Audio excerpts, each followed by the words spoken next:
ያገኛል። እኔ አላውቅም። እኔ እስከማውቀው ድረስ አደምና ሐዋ የሚባሉት በጀነት ይኖሩ እንደነበረ በኋላ ላይ ደግሞ ምንድነው መላእክቶች ራሳቸው መላእክቶች አያገቡም ይጋባሉ። መላእክቶች ከተሳሳቱ በኋላ ጥፋት ሰርተው የተጋቡ አሉ። መጀመሪያ ግን አይጋቡም ነበር። ስለዚህ ምድር ላይ ሲመጡ ይጋባሉ፣ ሰማይ ላይ ግን ከሆኑ አይጋቡም ነው ነጥቡ አይደል እንዴ? አይደለም። በመጋባትን ተመኙ። የሰው ልጆችን አይተው መጋባትን ተመኙ። ምኞታቸው መላእክቶች ሰማይ ላይ ያሉ ያገባሉ፣ ይጋባሉ። ምድር ላይ ግን ሰማይ ላይ ያሉ አያገቡም፣ አይጋቡም። አዎ ምድር ላይ ያሉ ያገባሉ፣ ይጋባሉ። ስለዚህ በሰማይ እንዳሉ መላእክት የሚሆኑት ለዛ ለትንሳኤ የተገባቸው ሰዎች አሉ። 144,000 የሚባሉ ሰዎች አሉ እንጂ መላእክቶች እንደተጋቡ ከዛ በኋላ ጋብቻቸውን እንደከለከለ ለምን እንደተጋባቸው ብሎ እንደቀጣቸው ይሁዳ 1:6 ላይ ይናገራል። መኖራቸውን የተዉት እንጂ የራሳቸውን አለቅነት ያልጠበቁ መላእክት በዘላለም ፍርድ ተጠብቀዋል። እንዲሁ እንደነርሱ ዝሙትን ያደረጉ ሌላ ስጋ የተከተሉ ሶዶምና ጎሞራ እንዲሁ እንደነርሱ አለ እንደ መላእክቶቹ ዝሙትን አድርገዋል አለ ሶዶምና ጎሞራ የሚባሉ ሰዎች። ለምን ወንድና ወንድ ሴትና ሴት የሚባሉ ማለት ነው። ሁለተኛ ጴጥሮስ ምዕራፍ 2 ቁጥር 4 ላይ እግዚአብሔር ኃጢአት ላደረጉ መላእክት ይላል። መላእክቶች ኃጢአት እንዳደረጉ ይናገራል ማለት ነውና ከዚህ አንፃር ነው እንትን ያለው። አይ ቲንክ ስታወሩ በጣም እያዳመጥኳችሁ ነበር። ሌላ ደግሞ ያነሳው ነገር ነጥብ ምንድነው? የአጎት ልጅና የአክስት ልጅ ማግባት ሐላል እንደሆነ ታውቃለህ በእናንተ መጽሐፍ? ድሮ ችግር የለውም። ዘር ከጠፋ ምን ችግር አለው? እናንተም ተጋብተዋል። ዘር ከበዛ በኋላ በሙሴ ሕግ ውስጥ የአጎት ልጅና የአክስት ልጅ መጋባት ሐላል ነው። አንደኛ ነገር የተከለከለ አይደለም። የተከለከሉ ዝምድና ተብለው የተከለከሉ የተዘረዘሩ ነገሮች አሉ። ማግባት የማይገባ ተብሎ የተከለከሉ ዘሌዋውያን 18:7 ላይ እናትን፣ የእንጀራ አባት፣ የእንጀራ እናት፣ እህትን፣ ልጅህንና የልጅ ልጅህን፣ አክስትን፣ የአጎትን ሚስት፣ ምራትን ማለት ነው የወንድም ሚስት፣ የሚስትን እህት ማግባት ተከልክሏል። የሚስትን እህት ማግባት ተከልክሏል። የአጎት ልጅና የአክስት ልጅ ግን እዚህ ውስጥ አልተካተተም። ለምሳሌ ዘሌዋውያን 18:6 ከእናንተ ማንም ሰው ኀፍረተ ሥጋውን ይገለጽ ዘንድ ወደ ዘመድ ሁሉ አይቀርብ ካለ በኋላ ዘመድም የተባሉትን ዘረዘረና ከዛ እዚህ ውስጥ ግን የአጎት ልጅና የአክስት ልጅ አልጨመረም። ባይሆን እንበረም የሚባለው የአጎቱ ልጅ ዮካብድን አግብቶ ነበር። ታውዛለህ? ኦሪት ዘጸአት 6:20 ላይ ኦሪት ዘጸአት 6:20 ላይ አግብቶ ነበር። እንበረም ያገባው ማን ነው ያገባው? ዋይድ ወደ ኋላ ተመለሰ። ያልገባኝ ነገር አለ።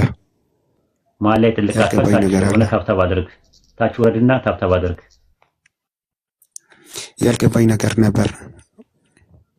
ታች ወረድ ታብታብ አድርግ። ስንጨርስ ትገባለህ። ኦኬ። እና ምንድነው እዚህ ጋር እንበረም ያገባው ማንን ነው? አላውቅም ብዙም ታሪኩን። የአጎቱን ልጅ አይደል ያገባው? ዮካብድን አይደል ያገባው? ኦሪት ዘጸአት 6:20 ላይ። ኦኬ። እንደገና ደግሞ እናንተ ማግባት ስትፈልጉ የአጎቶቻችሁ ልጆች አግቡም ብሏል ፈጣሪ። ኦሪት ዘኍልቍ ምዕራፍ 36 ቁጥር 10 ላይ ሙሴን እንዲህ አለው አለ ማግባት ያለባችሁ ብሎ ያስቀመጠው እንዲሁ የሰላጴ ልጆች ሁሉ አደረጉ። የሰላጴ ልጆች አሉ ከአባታቸው ወንድሞች ልጆች ጋር ተጋቡ ይላል ባለው መሰረት እግዚአብሔር እንዳዘዘው። ኦኬ ግልጽ ነው። እንደዚህ ነው። ይሄ ነው ያለው። ሌላ ምንድነው የጠየቀው? ሌላ ስሰማ ነበር ቅድም አልተመቸኝም። ብዙ ሚስት ማግባት መብላት፣ ይሄን በነገር ላይ መብላት መጠጣት ያልከው በገነት ውስጥ መብላት መጠጣት የለም። የሚገርም ቅዱሳት መጽሐፍ የለም አለ። ራዕይ ዮሐንስ ምዕራፍ 2 ላይ አለ። ራዕይ ዮሐንስ ምዕራፍ 2 ላይ በሽታ ነው የሚጠግቡት ነው ቁጥር 7 ላይ አይልም እንደዛ። ራዕይ ዮሐንስ ምዕራፍ 2 ቁጥር 7 ላይ ድል ለነሳው በአምላክ ገነት ካለው ከሕይወት ዛፍ እንዲበላ ሰጠዋለሁ አለ። እንዲበላ ይላል። ትርጉም ካለው ትነግረኛለህ። በአምላክ ገነት ካለው ይላል። ገነት ማለት የአትክልት ስፍራ ማለት ነው። ከሕይወት ዛፍ ይላል። የሕይወት ዛፍ አለ። እዛ እንዲበላ ሰጠዋለሁ አለ። መብላት መጠጣት አለ። ምን መሰለህ አሁን ቀለሜንጦስ ላይ ምን ይላል መሰለህ? መብላት መጠጣት ይፈልጋሉ በገነት የሚኖሩ። እሺ። ግን በገነት ውስጥ ያሉት ዛፎች ሽታቸው የመብላት መጠጣት ፍላጎታቸውን ያጠፋቸዋል። በመዓዛቸው ብቻ ያጠግቧቸዋል። ቀለሜንጦስ ስንት ላይ? ቀለሜንጦስ ምዕራፍ ከፍቼ ላሳይክ? አይ ንገረኝ። ከነገርከኝ ችግር የለውም።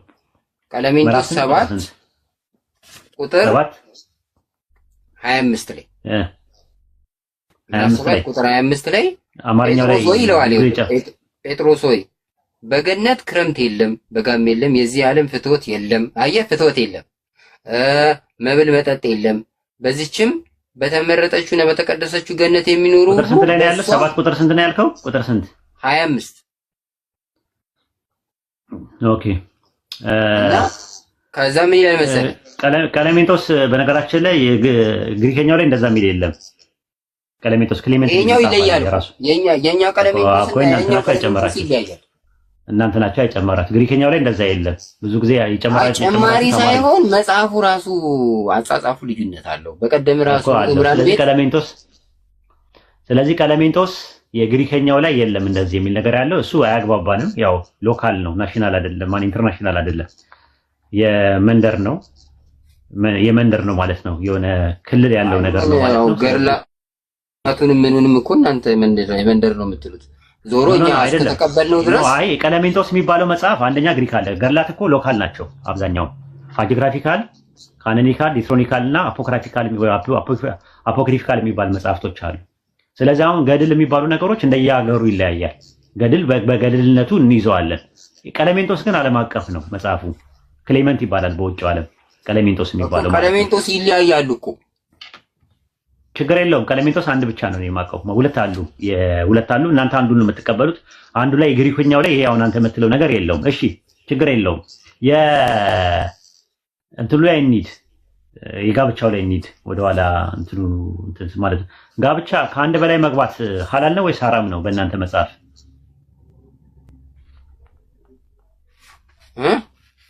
በእናንተ መጽሐፍ ከአንድ በላይ ሴትም ማግባት ከአንድ በላይ ሚስት ማግባት ሐላል ነው ወይስ ሐራም ነው?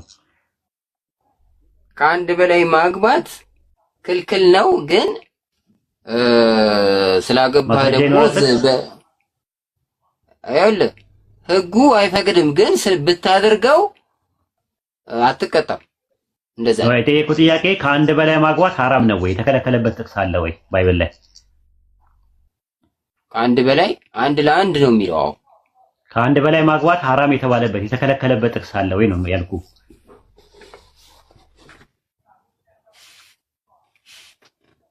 የተከለከለበት ከአንድ በላይ አታግቡ ቀጥታ የተባለበት ቃል በቃል እንደዛ የተከለከለ ሐራም ነው የተባለበት አለ ወይ?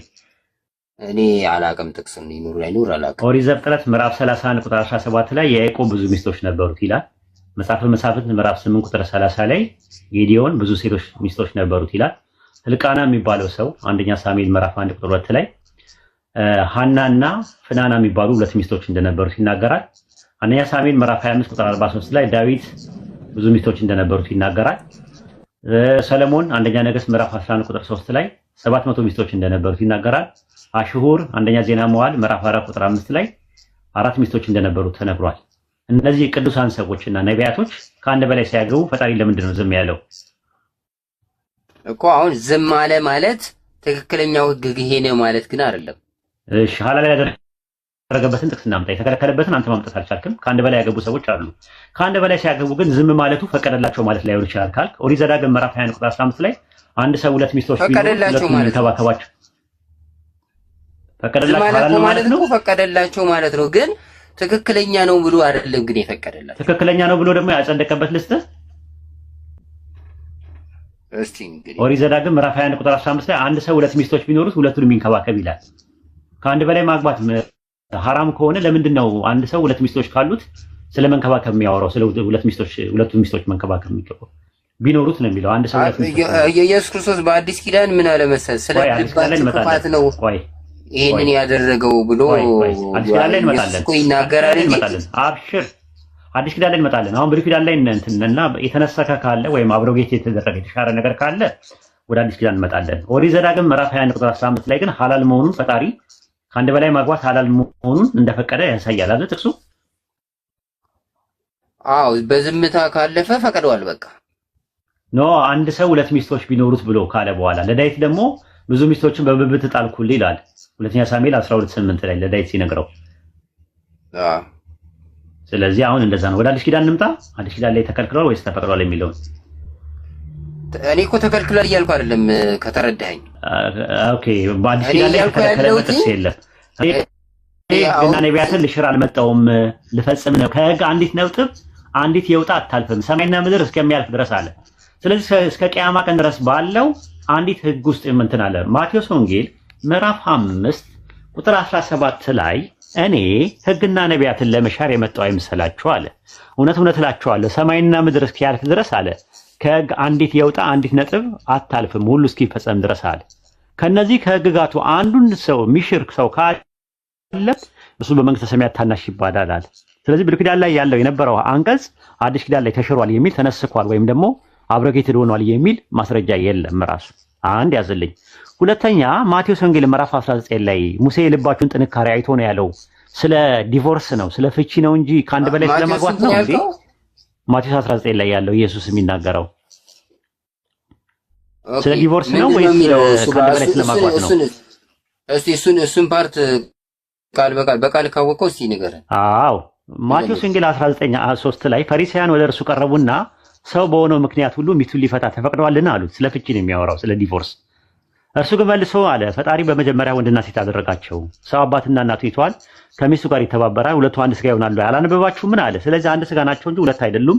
አምላክ ያጣመረውን ሰው አይለየውም። እንኪያስ ሙሴ የፍቺዋን ጽሕፈት ሰጥቶ እንዲፈታ ለምን አዘዘን ብለው ጠየቁት።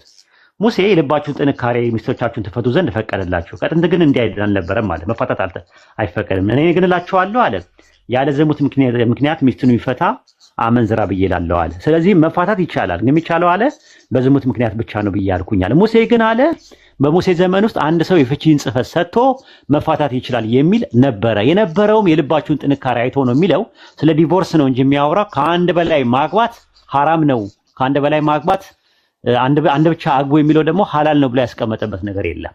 ይኸው አሁን ከተመለከተው ከፈለክ አሁን እኔ ልል የፈለኩት ወይም ባይብሉ ልል የፈለገውን ከተረዳኸኝ እኔ ያልኩ ያለሁት ከአንድ በላይ ስላገባክ እግዚአብሔር ኃጢአት ሰርተሃል ብሎ አይኮንንም። ስለዚህ ዝሙት አይደለም ከአንድ በላይ ማግባት ዝሙት አይደለም፣ ግን ትክክል አይደለም። አላሁ አክበር አላሁ አክበር። ዝሙት አይደለም ግን ትክክል አይደለም የሚል ማስረጃ የት አለ? የት አለ ማስረጃ? የት አለ? የለም። ትክክል አይደለም የሚል የት አለ? የት አለ? ትክክል አይደለም የሚለው ሐላል ነው። ትክክለኛው አንድ ለአንድ ነው፣ ግን ከአንድ በላይ ስላገባክ ኖ እኛም እኮ በኢስላም ይወለም ምንድነው አትጠየቅም ነው እኮ ባይብል። አንድ ብቻ አግቡ ብሎ ያስቀመጠው ዲኑል ኢስላም ብቻ ነው። ሱረቱል ኒሳ ምዕራፍ 4 ቁጥር 4 ላይ 2 2 3 3 4 4 ማግባት ትችላላችሁ። ማስተካከል እስከቻላችሁ ድረስ ነው። አለማስተካከልን ብትፈሩ አንዲቷን ብቻ አግቡ ነው የሚባለው። ለምን? አላህን ፈርተህ ነው ማድረግ ያለበት። ፍትህ በፍትህ ማስተካከል ከቻልክ ነው። ሐቃቸውን የአራቱን የምትወጣ ከሆነ የሚስት ሐቅ የሚባለው አራት ናቸው። በቂያማ ቀን አላህ የሚጠይቀው የመጀመሪያ መህሯ ነው ራሱ የሷ ማለት ነው። የምንድነው መህር በአማርኛ ምንድነው የሚባለው መሰለ? ጥሎሽ የሚባል ነገር አለ፣ የሚሰጣት አለ። እሱን ነገር ቃል ገብቶ አንድ ሰው ማድረግ አለበት። ነገር ግን ተሳክቶ ለምሳሌ እኔ 2000 ብር ጥሎሽ እሰጣለሁ ብሎ አንድ ሰው ነይቶ አቅሙ ከሌለው በኋላ ላይ ማድረግ ይችላል። ሚስቱ አፉ ካለችው ይቅርታ ካለችው ሊነሳለት ይችላል። ነገር ግን 2000 ብር አግኝቶ ባይሰጣት እናንተም ባይላት እና ተራክቦ ቢያደርግ ግብሩን ካገኘበት ጊዜ ጀምሮ እንደዚህ ተቆጥሮ አላህ የቂያማ ቀን ይጠይቀዋል። አንድ የመጀመሪያውን ያዝልኝ። ሁለተኛ ነገር ደግሞ አላህ ባዘዛት መልካም ነገርና በከለከላት ክፉ ነገር ሊከለከላትና ሊያዛት ይገባል ብሎ ነው ያስቀመጠው። የሚስት ሐቅ ሁለተኛው ማለት ነው። ሶስተኛው ሊንከባከባት ያስፈልጋል። ስሜቷን በተመለከተ ሊንከባከባት፣ ሊያቅፋት፣ ሊስማት በደንብ አድርጎ ሊንከባከባት ይገባል። ሶስተኛው ማለት ነው። አራተኛው ደግሞ ሊያግዛት ይገባል። ቤት ውስጥ ባለው ነገር ሊያግዛት ይገባል ተብሎ ነው የተቀመጠው። ሶስተኛው ማለት ነው። አራተኛውና እንግዲህ የጠቀስኩልህ አራት ነገሮች ጠቅሼልሃለሁ። የመጀመሪያ መህሯ ነው። ሁለተኛ ነገር እንዳልኩ የአላህ ባዘዛት መልካም ነገርና በከለከላት ክፉ ነገር ሊከለክላትና ሊያዛት ይገባል። ሶስተኛ ሊንከባከባት ይገባል። አራተኛ ሊያግዛት ይገባል ቤት ውስጥ። እነዚህ አራቱ የሚስት ሐቅ ነው። አላህ ይቀያማ እነዚህ ነገሮች አሟልቶ ሸርጡን አሟልቶ እንትን የሚል ከሆነ እስከ መጨረሻው ድረስ እንትን ማለት ይችላል ማለት ነው። ሴት ልጅን መምከር ወንድ ልጅ ይችላል። የመጀመሪያው የሚሰራው እንደውም ስታመጽ ሴት ልጅ መምከር ነው። ለመምከር ራሱ 8 ሸርጦች አሉት በኢስላም አስተምሮት። ስትመክራት መቼ ነው የምትመክራት? በደከማት ሰዓት አትችልም። ለምሳሌ በአመማት ሰዓት አትችልም። ኃይል ላይ ሆና ወይም ደግሞ ሚኒስትሬሽን የወር አበባ ላይ ሆና አትችልም። በወሊድ ጊዜ ሆና አትችልም። እንደገና ደግሞ ምንድነው ደብሯት ከሆነ አትችልም።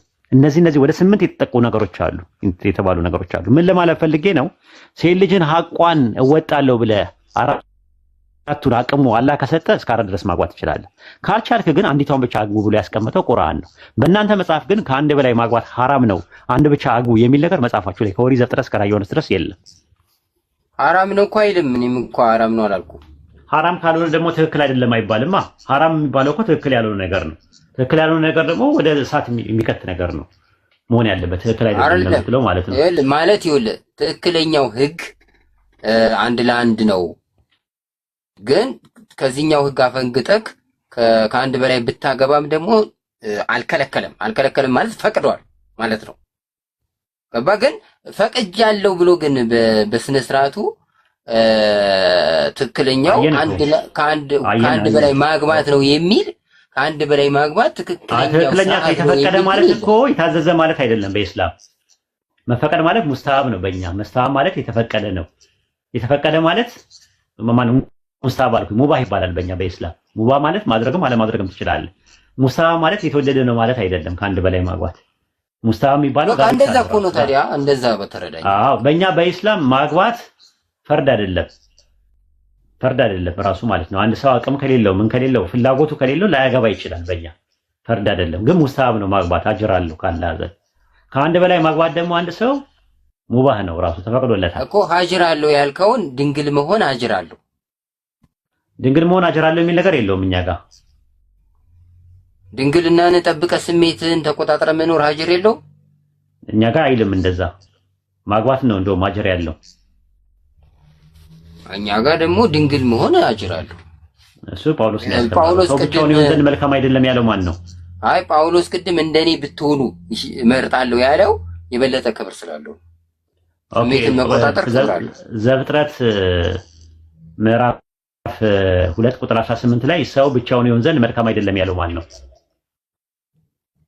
ጌታ ነው ያለው እሱማ። ኦኬ ምንድነው እንደ ብቻቸውን ቢሆኑ መልካም ነው ብሎ ያለው ማን ነው? ጳውሎስ። ስለዚህ የትኛውን ነው የምንቀበለው? አንደኛ ቆሮንቶስ 7:8 ላይ ጳውሎስ ሰው እንደኔ ቢሆን መልካም ነው ይላል። አይጠፋም ድንግልናውን የሚጠብቅ ነው የሚባል እንደዛ ይላል። እኔ ሁለቱን አስታርቅልኝ። ፈጣሪ ያለው ኦሪት ዘፍጥረት 2:17-18 ላይ ሰው ብቻውን ይሆን ዘንድ መልካም አይደለም ማለት። አንደኛ ቆሮንቶስ 7:8 ላይ ጳውሎስ ደግሞ እንደኔ መልካም ብቻችሁን ብትሆኑ መልካም ነው ይላል። የትኛው ነው ትክክል? ወላድ አይጠፋም እኮ አንተ ባትወልድ ድንግል ብትሆን እኮ የትኛው ነው ማለት አይጠፋም አይደለም። የትኛው ነው ትክክል? ግን መውለድ ይሄ ማንን ነው እኔ የምሰማው? ጳውሎስን ነው የምሰማው ወይ ፈጣሪን ነው የምሰማው? ሁለቱም። ለምን እንዴት ይለያያል? ሰው ብቻውን ይሆን ዘንድ መልካም አይደለም ማለትና ሰው ብቻውን ይሆን ዘንድ መልካም ነው ማለት ተቃራኒ አይደለም? ኮንትራዲክሽን አይደለም እንዴ? ኮንትራዲክሽን አይደለም። ስለኔ ብሎ ሚስቱን ልጁን የተወ እጥፍ ይቀበላል ያለ እኮ። ለዛ እጥፍ ይቀበላል ማለት ሚስትም ይቀበላል ማለት ነው፣ ልጅም ይቀበላል ማለት ነው። እዚህ ላይ ክብር ነው እንጂ እንዴ አይደለም። እጥፍ ይሆንለታል ማለት እንደዛ። ንብረትን ስትሄድ በሰማይ ከፍተኛ ማዕረግ በሰማይ አይደለም። እንደዛማ ከሆነ በእጥፍ ሚስት ያገኛል፣ እጥፍ እንትን ያገኛል በሰማይ ካልክማ እንደ ሆረላይን እንደሚባለው አይነት ነው የሚሆነው። አሁን ሚስት ማይልም ብሏል ጌታ። ሚስትንም አንዳትል እኮ ሚስት ይሰጣል ቢል እኮ ያምን በነገር ላይ ቢኖ ቢጻፍ እኮ ሚስት ማግባት መቶ እጥፍ ያለው ደግሞ ሁሉንም ነው ያለው። አይ እሱማ ያለው ሁሉንም ነው ያለው። ማቴዎስ ወንጌል ምዕራፍ 19 ቁጥር 29 ላይ እንደዛ ነው የሚለው፣ ስለ ስሜ ቤቱን፣ ወንድሞቹን፣ እህቶቹን፣ አባቱን፣ እናቱን፣ ሚስትንም ልጆቹንም የተወ 100 እጥፍ ይቀበላል። ስለዚህ 100 እጥፍ ይቀበላል ያለው የማንን ነው? ማንን ነው የሚቀበለው? ለምሳሌ ቤቱን የተወ ቤት 100 እጥፍ ይደረግለታል አይደል? ወንድምና እናትስ?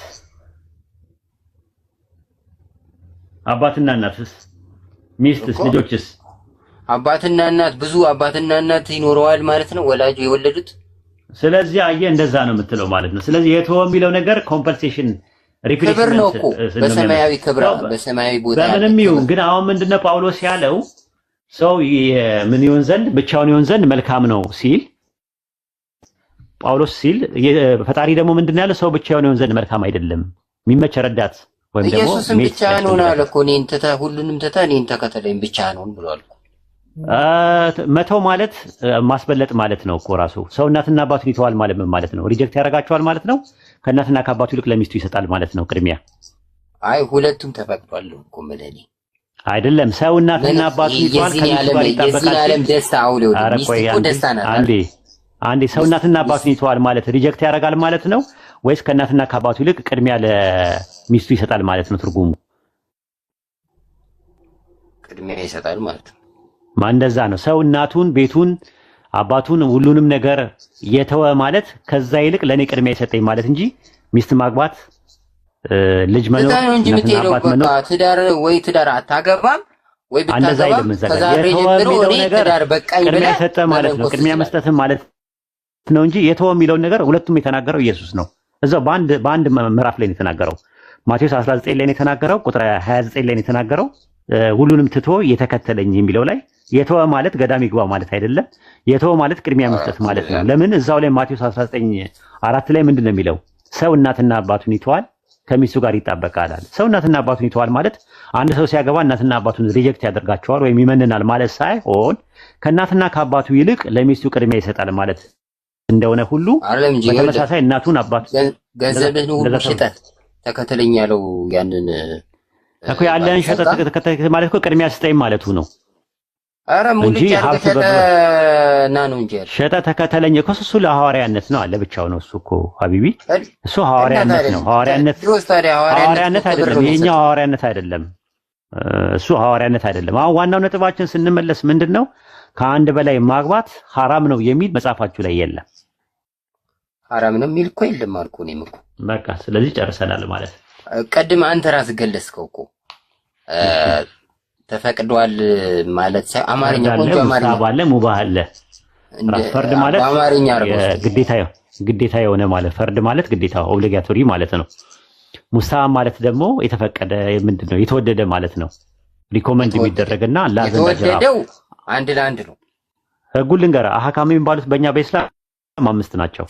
የመጀመሪያው ፈርድ ነው፣ ሁለተኛው ሙሳብ ነው፣ ሶስተኛው ሙባህ ነው፣ አራተኛው መክሩ ነው፣ አምስተኛው ሐራም ነው። ምን ማለት ናቸው ስንል ፈርድ ማለት የተከለከለ ነው። ፈርድ ማለት የታዘዘ ነገር ነው። ባታደርገው ትቀጣበታለህ፣ ብታደርገው ደግሞ ትሸለምበታለህ። ለምሳሌ ሶላት፣ ዘካ፣ ጾም እና የመሳሰሉት ነገር ግዴታ ነው ማድረጋችን እኛ ሙስሊሞች። ባናደርገው ግን እንቀጣበታለን፣ ብናደርገው ደግሞ አጅር እናገኝበታለን። የፈርድ ተቃራኒ ማለት ነው ሐራም ነው። ሐራም ደግሞ አለማድረጉ አጅር አለው፣ ብናደርገው ደግሞ እንቀጣበታለን። ተቃራኒ ነው። ምን ለምሳሌ ሲባል መጠጥ መጠጣት፣ ኸምር የሚባለው ነገር፣ እነዚህና የአሳማ ስጋ መብላት ምናምን የመሳሰሉ ነገሮች ባናደርገው አጅር እናገኛለን፣ ብናደርገው ግን እንቀጣበታለን። ሌላው ደግሞ ማን ነው?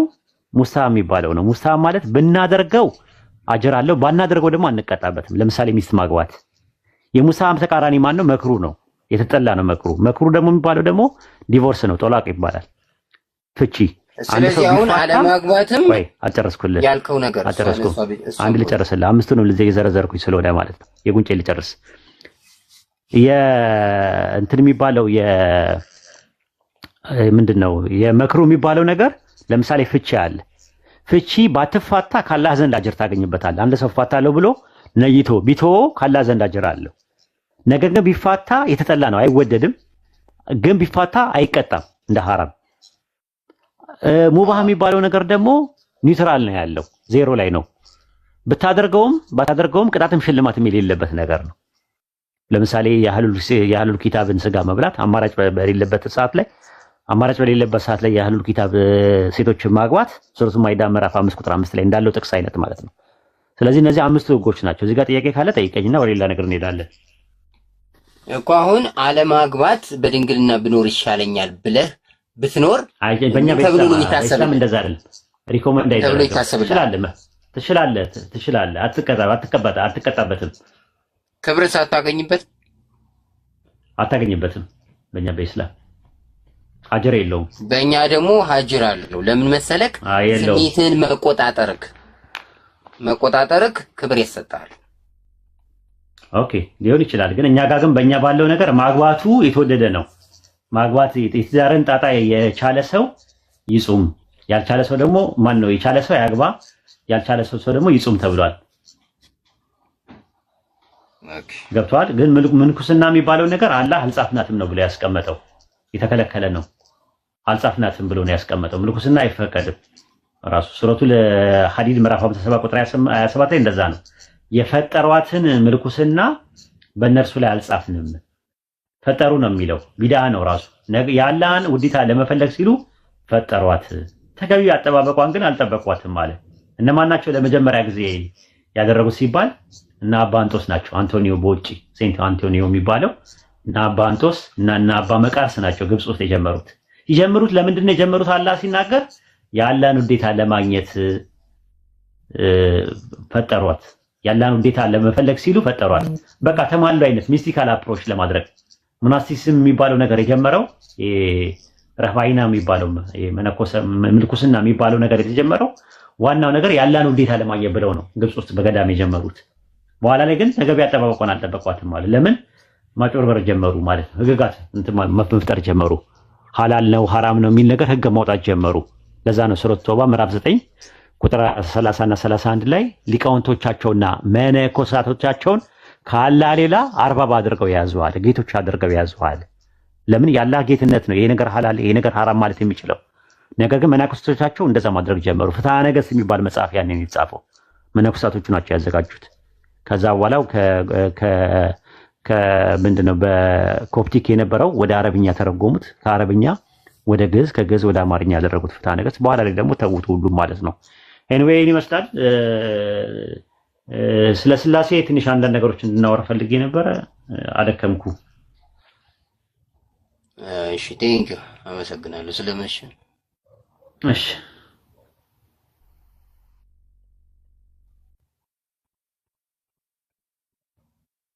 በነገራችን ላይ አግብታል ነው እውነተኛ?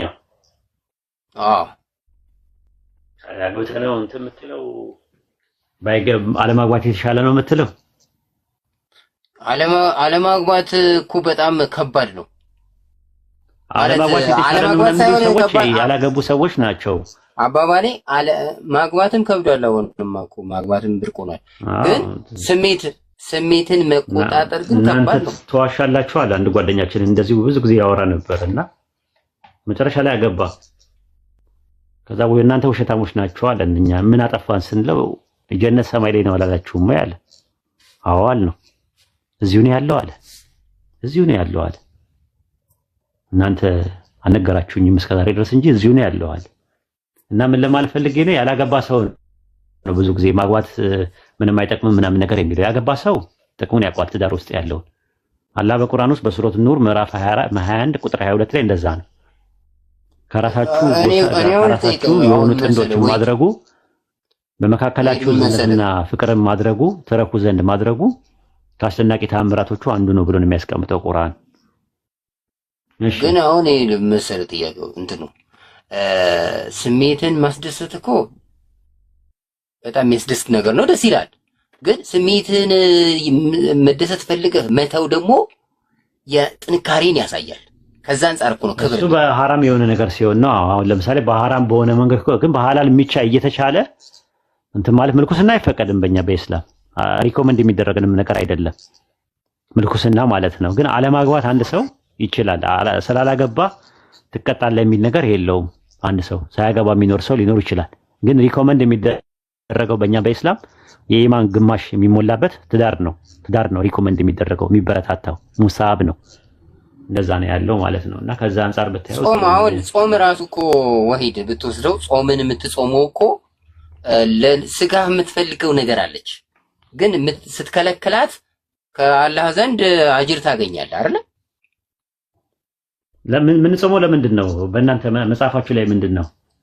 ለምንድን ነው ሰው የሚጾመው? የምትጾመው ስጋ የምትፈልገውን ነገር ትከለክላታለህ። ስለዚህ የምትወደውን ነገር ለእግዚአብሔር ብለህ ትተዋለህ ማለት ነው። አይ እሱ የለም መጽሐፋችሁ ላይ የለም። ለምን እንደምጾሙ የለም። እኛ ጋር ግን ሱረቱ በቀራ ምዕራፍ 2 ቁጥር 183 ላይ እንደዛ ነው። ለአለኩም ተጠቁን ነው የሚለው። ተቋ እንድታገኙ ነው የምጾሙት ነው የሚለው። እናንተ ያመናችሁ ወይ ጾምን በእነዛ ከእናንተ በፊት በነበሩ ላይ እንደተጻፈ በእናንተ ላይ ተጻፈ አይደል? ለምንድን ነው? ምክንያቱም ለአለኩም ተጠቁን ነው የሚለው። ተቋ የሚጾሙ ብፁዓን ናቸው ይጠግባሉና ይላል እኮ። የለም ለምን? ምክንያቱም ለምን እንደሆነ አይታወቅም። እናንተ ከምን እንደምትጾሙ ለምን እንደምትጾሙና መቼ እንደምትጾሙ መጽሐፋችሁ ላይ የለም። ጾም የሚባል ነገር አለ መጽሐፋችሁ ላይ። ከምን እንደምትጾሙ ለምን እንደምትጾሙ ጾም ጸሎት አሁን ምን ያደርጋል መሰል? ጾም አጋንንትን ቁራኝነት ያላቀቃል። የለም እንደዛ መጽሐፋችሁ ላይ የለም እኮ ነው የምነግርህ። አሁን ምንድነው? ምናባዊ ነው በእኛ በእስላም ያለ ጾምና ያለ ጸሎት አጋንንት አይወጣም ብሎ የለ እንዴ ጌታ? እሱ ጭማሪ ነው በነገራችን ላይ ወላሂ ስመ ወላህ አላህ ሸሂድ ነው ቂያማ ቀን ማቴዎስ ወንጌል ምዕራፍ 17 ላይ ብዙ የሚያስለቅሰኝ ነገር የመጽሐፍ ቅዱስ እውነተኛውዬ በጣም ያናድደኝ የተጨመሩ አንቀጾች ተብሎ ግሪከኛው ላይ የሌለና አማርኛ ላይ ጨመራችሁት ማቴዎስ ወንጌል ምዕራፍ 17 ላይ ነው ያለው። በጸሎት ካልሆነ በስተቀር የሚለውን በጾም ብላችሁ ከታችሁበታል። ማቴዎስ ወንጌል ምዕራፍ 17 ላይ ነው። ጥቅሱን ላውጣልህ። በጣም የሚያሳዝን ነገር ነው። በጣም የሚያሳዝን እንደዚህ አይነት ነገሮችም በጣም ተለምደዋል። ላሳየኝ ግሪከኛውን ሁሉ አውጥቼ ማለት ነው። በቅንፍ አድርገው ነው ቁጭ ያደረጉት ራሱ ማለት ነው። ማቴዎስ ወንጌል ምዕራፍ 24 ምዕራፍ 17 ቁጥር 1 ላይ ይህ አይነት ነገር ከጾምና ከጸሎት በቀር አይወጣም አላቸው ይላል። በጣም የሚገርመው ነገር ማለት ነው። ኢየሱስ ለምን ይጾም ይመስላል 40 ቀን? አይ እንትኑ ነው የተባለው ነገር ጭማሪ መሆኑን ልታየው ነው። ፋስቲንግ የሚለው ነገር ጭማሪ ነው። በቅንፍ ነው የሚያስቀምጡት። ለምንድን ነው እንደዚህ የሚያስቀምጡት? አሁን ኢየሱስ ከመፈተኑ አሁን ጥያቄው ማለት አጋንንት ያወጣል እንትን ያልከው ምናምን ስላልከ ነው። አሁን ያልከው ነገር ኢየሱስ 40 ቀንና 40 ሌሊት ነው አይደል ጾመው? አዎ ከዛ በኋላ ነው የተፈተነው። አሁን አንተ 40 ቀንና 40 ሌሊት ነው ፈተናዎችን ምናምን የምታለፈው ያጋንንት ውጊያ የምታልፈው ጾምን ስትጨምር ብቻ ነው። ጸሎት ብቻ አይደለም ያደረገው። ኢየሱስ የጾመው ለ40 ቀንና ለ40 ሌሊት ነው ከምግብ የተከለከለው አይደለ? አዎ።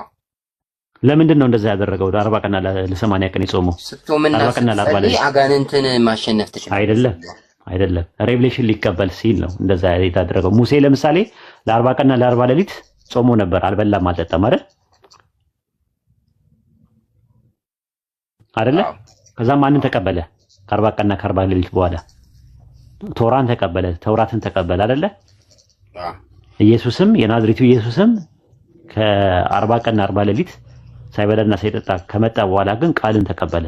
ዮሐንስ ወንጌል 17:8 ላይ የሰጠኝን ቃል ሰጥቻቸው ወንጌል ተቀበለ። የአምላክን ወንጌል ማስተማር ጀመረ። በወንጌል እመኑ እያለ መጣ ይላል ማርቆስ ወንጌል ምዕራፍ 1 ቁጥር 15 ላይ። ስለዚህ ያ ነው ምክንያቱ። ጾምና ጸሎት ይህንን ክብር ያሰጣል፣ የእግዚአብሔር መንፈስ ይሞላባል አይልም? እናንተ እስቲ መጽሐፋችሁ ላይ ካለ አሳየኝ። ሙሴን ያመጣው ሙሴ እኮ ቶራን ለመቀበል ነው አልኳ። ቶራን እናንተ 40 ቀንና 40 ሌሊት አይደለም ጾሙት። እናንተ ምንድነው የምታረጉት? ከሌሊት ጀምሮ ትጾሙና ከዛ 6 ሰዓት ላይ ወይ 9 ሰዓት ላይ ከስጋና የስጋ ተዋጽኦ ከሆኑት ቅቤ፣ መጠጥ ምናምን ነገር እንትሉና ከዛ የነሱ የሚተካውን እነ ሽምብራ እነ ገብስን ምናምን እነ ሽምብራ አሳ ምናምን ቡፌውን በሳይክል ትዞሩታላችሁ። ይሄ ነው የእናንተ ጾም ማለት ነው። ጾም ማለት ግን ትርጉሙ የቃሉ ትርጉም ከምግብና ከመጠጥ መከልከል ነው። የቃሉ ትርጉም ራሱ እንጂ ጾም ማለት ስጋና የስጋ ተዋጽኦን ተከልክሎ የሱ ምትክ የሆኑትን ጥራጥሬዎችን መብላት አይደለም። እንደዛ አይነት ነገር የሚል ፍቺ የለውም። በባይብልም በታሪክም ውስጥም የለም። ያ ነው ስለ ጾም ያለው ነገር። በእናንተ መጽሐፍ ላይ ቅቤ በማጣት ከሳ ስለሚል ቅባት ምግቦችን ቅቤ ብቻ አይደለም ራሱ በወይን ይላል፣ በእንጀራም ይላል የከሳው። ስለዚህ እንጀራ መብላት ክልክል ነው ማለት አይደለም። አጠቃላይ ምግብ የተከለከለ ነው ራሱ። ቅቤ ብቻ ሳይሆን እንዳጠቃላይ ሙሉን ነው ያከሳኝ። ዳንኤል ላይ ማየት ይችላል፣ መዝሙረ ዳንኤል ላይ ማየት ይችላል። ነፍሴ ነው ያለው። ነፍሴ የከሳችበት ምክንያት ብሎ ከምግብ መቆጠቡ እንጂ ከዛ ከተዘረዘሩት ውስጥ ቅቤ፣ እንጀራ፣ ጠጅ እና ምንድነው ስጋ ተብሏል። ያ ማለት ግን በጾም ወቅት ምንም ነገር አይበላም ለማለት ተፈልጎ እንጂ የስጋ ተዋጽኦ የሆኑት ነገሮች ተፈቅደው ተከልክለው የስጋን የሚተኩ ነገሮች ጥራጥሬዎች የተፈቀዱ ናቸው ሐላል ናቸው ማለት አይደለም። ሲጀመር ጾም ማለት ጾመ ነው፣ ታቀበ ነው ትርጉሙ። ጾም የአማርኛው ትክክለኛ አይደለም፣ ጾም ነው ትክክለኛው። ባይብላችሁ ላይ ብትመለከቱ ጾም የሚል ቃል አታገኝም። ጾም ነው የሚለው። ኢየሱስ ጾመ ነው የሚለው። መጦም ማለት መከልከል ማለት ነው፣ መታቀብ ማለት ነው። የአረብኛው ቃል ሲያም የሚለው ቃል ራሱ ተመሳሳይ ነገር ነው። መርየም ዝምታን ተስያለሁ ስትል ለዛ የሚጠቀምበት ቃል ሲያም ብሎ ነው የሚያስቀምጠው። አረብኛ ጦም ብሎ ነው የሚያስቀምጠው። ስለዚህ ዝም ማለትና ከአንድ ነገር መታቀብና ከመጠጥና ከምግብ እንትን ሱረቱ በቀራ ምዕራፍ 2 ላይ ቁጥር 184 ላይ እንደዛ ነው የሚናገረው። ከፀሐይ መውጫ እስከ ፀሐይ መጥለቂያ ከምግብና ከመጠጥ መከልከል ነው። ነጩ ጥቁር ከቀኙ እስኪሆን ድረስ ብሉ፣ ከዛ በኋላ ከለየ በኋላ ከፀሐይ መውጫ እስከ ፀሐይ መጥለቂያ ድረስ መከልከል ነው። አላህ ነው በቁርአን የነገረን። መቼ መጾም እንዳለብን ነግሮናል። ረመዳን ወር በሚባሉ ላይ ቁርአን በወረደበት ተብሎ ተነግሮናል።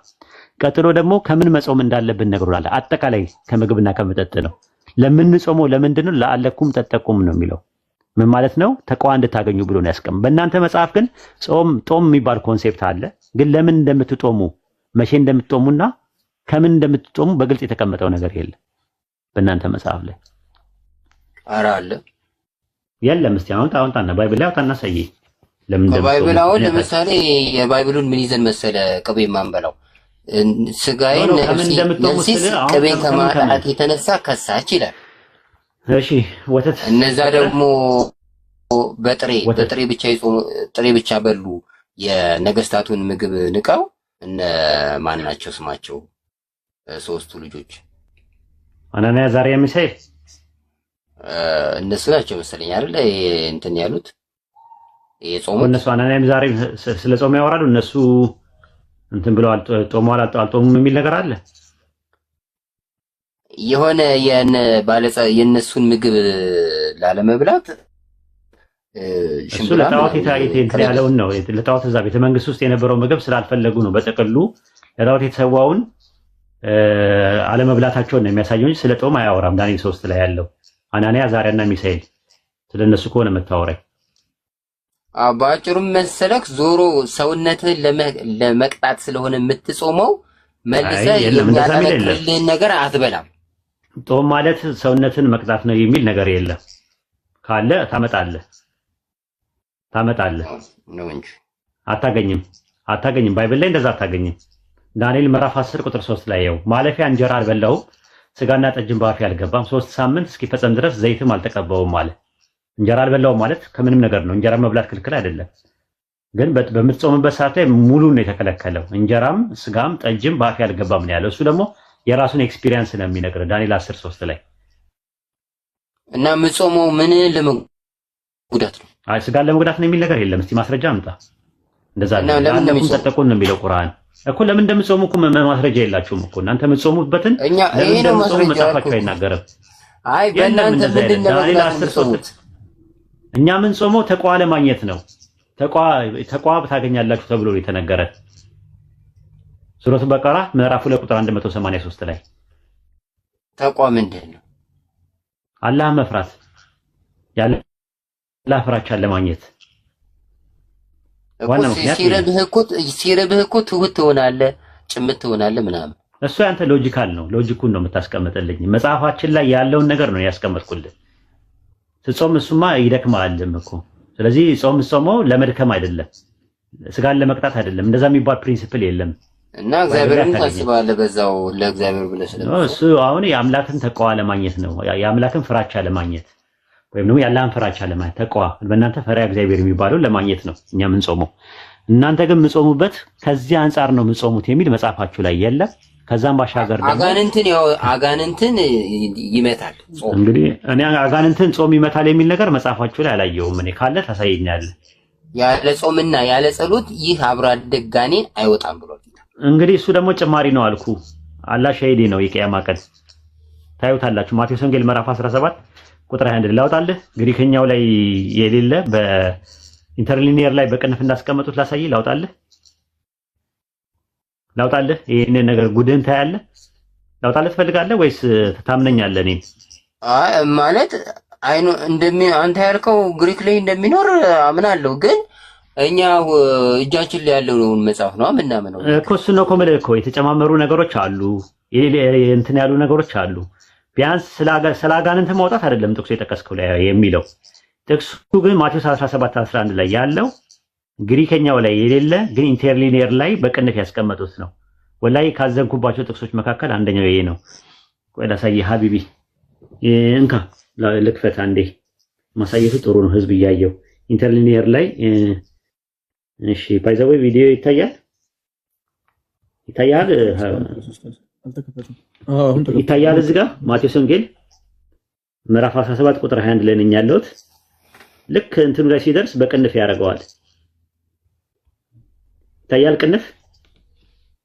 ቅንፍ ይታያል ከላይ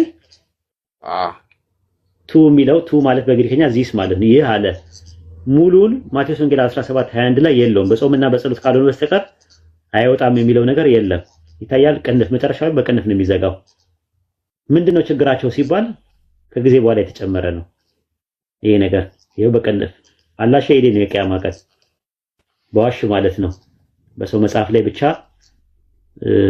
መዋሸት አንድ ቀን ስትዋሹ ከዋሻችሁ አንድ ሰው ቼክ አድርጎት እውነት ሆኖ ካላገኘው ዲናችሁንም ነው አብራችሁ ይዛችሁ የምትሸረሽሩት ስለዚህ በእስላም መዋሸት አይፈቀድም ስሩማን ፋላሲ መስራት አይፈቀድም ኩልሞ ማይጸጽ ማጸጽ ማለት ነው ያለውን ነገር ነው የተናገርኩት ይሄን ማለት ኢንተርሊኒየር ላይ ነው የተጨመረው ይሄ ነገር እንደዚህ አይነት ነገሮች አሉ ኤኒዌይ ስለ ጾም ነገር ያለው ነገር ያ ነው።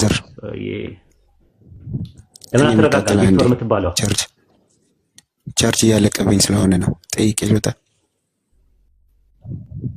እሺ በቃ እውነተኛው ነው። ጨርሳለህ? ቴንክ ዩ ዋይት አመሰግናለሁ። እሺ ጠይቅ እስቲ። በእናንተ አስተምሮ ማለት ነው በሰማይ እንትን አለ ብለኛል። መግባትና መጋባት ማለት ነው። መዘወጅ አለ። እኛ ግን እንደዛ የሚል የለም ነው የሚል። እኔ ማስረጃ ልስጥህ ያልኩ ነው። አንዴ ትቀበለኛለህ? አይ ችግር የለም። አደምና ሐዋ በእናንተ የት ነበር የሚኖሩት የነበረው ቪክቶር? ገነት። እሱማ ገነት ነው። ገነት ውስጥ ያሉ ኦርቶዶክስ ነህ ቪክቶር? አዎ ኦርቶዶክስ ነኝ ብራዘር። ምን ነበሩ አዳምና ሔዋን በገነት እያሉ? ወንድና ሴት ነበሩ። ባልና ሚስት ነበሩ? ነው ወንድና ሴት ነበሩ ነው የሚለው። እንደማይጋቡ ግን ማለት ነው። አንዴ እንደማይጋባ ወደ ሰማይ ስትሄድ ግን አይ መጀመሪያ እንመጣለን። አንዴ ጥቅስ ልስጥህ። ችግር የለውም አውቀዋለሁ። ችግር የለውም ሀቢቢ። እሺ ችግር የለውም ወደሱም እመጣለሁ። እንትን ላይ አዳምን ፈጣሪ ሚስት ሲል ሔዋንን ባልሽ ሲል የት እያሉ ነው እንደዛ ባልና ሚስት ያላቸው? መሬት ሲወርድ ነው። ገነት ውስጥ ያሉ ነው ማለት ነው። ቆይ አይደለም ገነት ውስጥ ያሉ ነው ወይስ ከወጡ በኋላ? ከገነት ሲወርዱ ግርማቸው ተቀነጠጠ። ብዙ ተባዙ የተባሉት የት ነው? ገነት ነው ወይስ የት ነው? ከገነት ተሞጣጣ ብዙ ተባዙ። ቆይ ቪክቶሪዬ ተረጋግተን ተንበል። እሺ ችግር የለውም አትቸኩል። እሺ ወንድሜ ምንም ስለዚህ ተረጋግተን ብዙ ተባዙ ምድርን ሙሏት የሚለው ትእዛዝ የመጣው አዳምና ሔዋን ከገነት ከተባረሩ በኋላ ነው ወይስ ከመባረራቸው በፊት ነው? ከተባረሩ በኋላ እንጂ። መቼ ነው የተባረሩት? ኦሪት ዘፍጥረት 3 ላይ ነው 2 ላይ ነው 1 ላይ ነው የተባረሩት? ነው 3 አካባቢ ነው የተባረሩት። ግን ከተባረሩት በኋላ ነው ወደ ምድር ሲሞጡ። ኦኬ ቆይ አንዴ ብዙ ተባዙ ምድር አትሙላ። እሺ ብዙ ተባዙ የሚለው ያለው ከዘፍጥረት 3 በኋላ ነው በፊት ነው ያለው? እንደዚህ ስፔሲፊክ እንትን ነው አላውቀውም። ገብቷል? ኦሪት ዘፍጥረት ምዕራፍ 1 ቁጥር 28 እና 29 ላይ ብዙ ተባዙ ሲላቸው በጀነት እያሉ ነው ብዙ ተባዙ ያላቸው። ከጀነት የወጡት ኦሪት ዘፍጥረት ምዕራፍ 3 ላይ ነው። ኦሪት ዘፍጥረት ምዕራፍ 3 ላይ ከመውጣታቸው ከመባረራቸው በፊት መጀመሪያውኑ ብዙ ተባዙ የሚለው ትእዛዝ የሰጣቸው መጀመሪያ ነው። ኦሪት ዘፍጥረት ምዕራፍ 1 ቁጥር 28 እና 29 ላይ ይሄው አውጣው። እስኪ ችግር የለም አውጣው። እሺ ማስረጃ አውጣው። ኦሪት ዘፍጥረት እሺ አውጣለሁ። ችግር የለውም። ኦሪት ዘፍጥረት ምዕራፍ 1 ቁጥር 28 እና 29 ላይ በቪዲዮ ልክፈት ወይስ ታምነኛለህ? በቪዲዮ ክፈት እስከ አንዴ። እሺ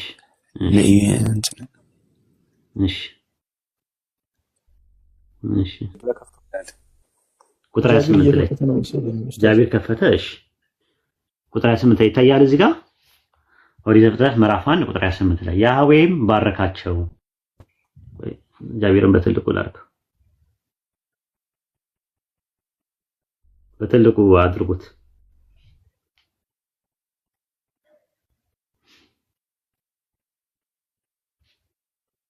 እሺ ይታያል እዚህ ጋር ቪክቶር በሙሉ አይታይም። ኦኬ አሁን ከፍ እስከ አድርገው። ምዕራፍ ስንት ነው? ምዕራፍ 1 ቁጥር 28 ቀጥልሽ። ያህዌም ባረካቸው እንዲህም አላቸው፣ ብዙ ተባዙ ምድርም ሙሏት ግዟትም፣ የባሕር ዓሦች የሰማይ ወፎች በምድር ላይ የሚንቀሳቀስ ሁሉ ግዟቸዋል። ይህንን ነገር ከጀነት ከመባረራቸው በፊት ነው ወይስ ከተባረሩ በኋላ ነው? ምድርን ሙላት እያለ እኮ ነው ኡስታዙ። ገብቶሃል? ሰማይን ምድሩን ገባኝ። ግን የት ነው መቼ ነው ያሉት? ከተባረሩ በኋላ ነው ወይስ ከመባረራቸው በፊት ነው? ከተባረሩ በኋላ ነው ወይስ ከመባረራቸው በፊት? የተባረሩት መቼ ነው? ዘፍጥረት ላይ ነው የተባረሩት። ቆይ ወንድሜ ምድርን ሙላት እያለ እኮ ነው። ገብቶሃል? ችግር የለውም። ምን ማለት እንደሆነ አስረዳሃለሁ። ግን ብዙ ተባዙ ምድርን ሙላት የሚለው ትእዛዝ የመጣው ከጀነት ከመውጣታቸው በፊት ነው ወይስ ከወጡ በኋላ ነው? ከወጡ በኋላ እንጂ። የት አለ የወጡት? ስንት ላይ ነው? ምዕራፍ ስንት ላይ ነው የወጡት? እናስማኛ ነው። ከዛ እንትን መነሳት ትችላለህ። ከጥቅሱ ጀምር። እሺ ምዕራፍ ስንት ላይ ነው የወጡት? ቪክቶሪዬ አታዳምጥም እንዴ? እናስማኛ ምዕራፍ ስንት ላይ ነው የወጡት? ከገነት ከወጡ በኋላ ነው ስላልክ እኮ ነው ቪክቶሪዬ። ስፔሲፊክ ቦታው አላውቀውም እያልኩህ እኮ ነው። ነገር ግን ከጥቅሱ ስትረዳው ግን አዳምና ሔዋን ከገነት የወጡት መቼ ላይ ነው? ቆይ አንዴ ተረጋጋ። ወደልኝ እባክህ ማለት ከመጨረሻ ድረስ ባወራ ስለምፈልግ ነው። ኦሪት ዘፍጥረት ምዕራፍ 3 ቁጥር 23 ላይ ነው ከገነት የወጡት አይደለ? 3:23 ላይ ኦኬ። አዳምና ሔዋንን ብዙ ተባዙ ያላቸው መቼ ነው? ከገነት ከመባረራቸው በፊት ነው ወይስ ከተባረሩ በኋላ ነው? አሁን እኔ የምልህ እኮ ማለት ምዕራፉ ምን ያደርግልሃል? ምድሩን ሙሉ ወደ ምድር ወርደዋል፣ ወደ መሬት ወርደዋል ማለት እኮ ነው። ወደ መሬት ወርደዋል አለመውረዱም አሁን ሌላ ጉዳይ ነው። አዳምና ሔዋን ከገነት የወጡት ኦሪት ዘፍጥረት ምዕራፍ 3 ቁጥር 23 ላይ ነው። ብዙ ተባዙ የሚለው ትእዛዝ የመጣው ዘፍጥረት 1:28 ላይ ነው። አዳምና ሔዋን ከጀነት ከወጡ በኋላ ነው ወይስ ከመውጣታቸው በፊት ነው ብዙ ተባዙ የሚለው ትእዛዝ የመጣው? እና በቃ እሱ ይቆይልህና ማለት ነው። አይቆይም እንደዛ ብሎ እንዳብራራ ለምን እንደዛ እንደብራራ ቪክቶር እኔ ጋር ይኸውልህ እንደዛ አይነት ነገር አይቻልም። ካልፈለክም ነው መተው ትችላለህ። ነገር ግን ሐቁን መጀመሪያ ተቀብለ ነው ወደሚቀጥለው ስቴፕ የምትሄደው። አዳምና ሔዋን ብዙ ተባዙ የተባሉት ከገነት ከመባረራቸው በፊት ነው ወይስ በኋላ ነው? ይሄንን ነገር ጨርስ መጀመሪያ። በቃ ከተባረሩ በኋላ እኮ ብያለሁ። ከመባረራቸው በፊት ነው። ዘፍጥረት 1:28 ላይ እሺ ስማኝ። እሺ አዳምና ሔዋን ሰማይ ቤት ሆነው ማለት ነው ማለት መግዛት ይችላሉ። እነዛ የሚገኙ አሳዎች ከተገኙ ማለት ነው። ይኸውልህ እኔን አታውቀኝም ማለት ነው። ጥያቄ እየመለስኩልህ እኮ ነው። እንደዛ አይደለም። መጀመሪያ ትጨርስ ነው ወደ ሌላ ነገር። እንደዛ አይደለም። እኔ አባሮሽና ኩኩሉ አልጫወትም ከሰው ጋር። ሲሪየስ ነው። 1600 ሰው እያዳመጠ ነው ያለው።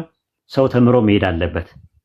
አዳምና ሔዋን ብዙ ተባዙ የሚለውን ትእዛዝ የተሰጣቸው ከጀነት ከመባረራቸው በፊት ነው ወይስ ከተባረሩ በኋላ ነው? ይሄ መልስ። አሁንም ደግሜ እየመለስኩልህ እኮ ነው። ከጥቅስ መሰረት ከተነሳማ ወደ መሬት ሲወርድ ነው። ምድርን ሙላት ካለ ብዙ ተባዙ የሚለው የመጣው መቼ ነው? ብዙ ተባዙ የመጣው የሚለው መቼ ነው? በገዛ ኃጢአታቸው ወደ ምድር ከመጡ በኋላ የሚሌቱ ጋር ነው ያለው። እዛ እኮ አለለ ይኸው እግዚአብሔር ባረካቸው እንዲህ ማላቸው ባረካቸው የሚለው አይ በጣም ከባድ ነው። 28 እሺ ቀለል አድርግልህ እንደው አሁን ቀለል አድርግልህ ባልሽ ፈጣሪ ቆይ ቀለል አድርግልህ እዛው ላይ ባልሽ እያለ ፈጣሪ ባልና ሚስቶች የሚለው ነገር እያወራ ያለው ጀነት ውስጥ እያሉ ነው ከጀነት ከወጡ በኋላ ነው? ባልሽ አይላትም።